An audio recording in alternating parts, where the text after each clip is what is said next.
2026 সালের national rifle অ্যাসোসিয়েশনের বার্ষিক সভা। এ উপলক্ষে প্রদর্শনীর আয়োজন টেক্সাসের হিউস্টনে জর্জ আর ব্রাউন কনভেনশন সেন্টারে। 16 এপ্রিল শুরু হওয়া এই কর্মসূচি চলবে 19 এপ্রিল পর্যন্ত। ডোনাল্ড ট্রাম্প আগেই জানিয়েছিলেন উপস্থিত থাকবেন না বার্ষিক সভায়। টেক্সাসের গভর্নর সহ ট্রাম্প প্রশাসনের গুরুত্বপূর্ণ সদস্যদের উপস্থিতিতে আলোচনায় অংশ নেন অনেকেই।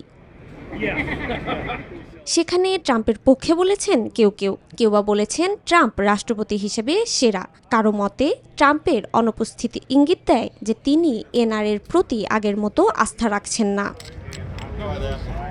Spanish digital print tiles, ATI tiles, এক টাইলসে জীবন পার। দ্বিতীয়বার যুক্তরাষ্ট্রের মসনদে বসার পরের ধাপেই বদলে গেছে ছবি।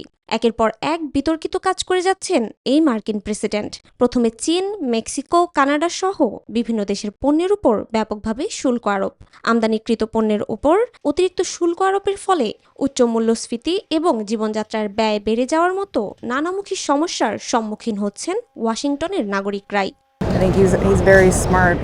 আমার মতে তিনি খুবই বুদ্ধিমান, কিন্তু তার মানসিক ভারসাম্য নেই এবং তিনি এমন অনেক কাজ করেছেন যার সাথে আমি একমত নই। এসবের সাথে যুক্ত হয়েছে ইরান সহ বিভিন্ন দেশের সঙ্গে যুদ্ধ পরিস্থিতি, যা নিয়ে দুই ভাগে বিভক্ত হয়ে পড়েছেন মার্কিনিরা। যুদ্ধের প্রভাবে বেড়েছে জীবনযাত্রার ব্যয়, জীবন নিয়ে তৈরি হয়েছে আশঙ্কা। এমতাবস্থায় যে তরুণ ভোটাররা একসময় তাকে ভোট দিয়েছিল, তারা তার অপসারণ চাইতে বিলম্ব করেননি। আমাদের যত তাড়াতাড়ি সম্ভব একজন নতুন রাষ্ট্রপতি দরকার। আমি তাকে পছন্দ করি না, বেশ কিছুদিন ধরেই তাকে পছন্দ করি না। তাই হ্যাঁ, আমি চাই ক্ষমতার বদল হোক। কিছুতেই থামছে না তার বিতর্কিত কর্মকাণ্ড।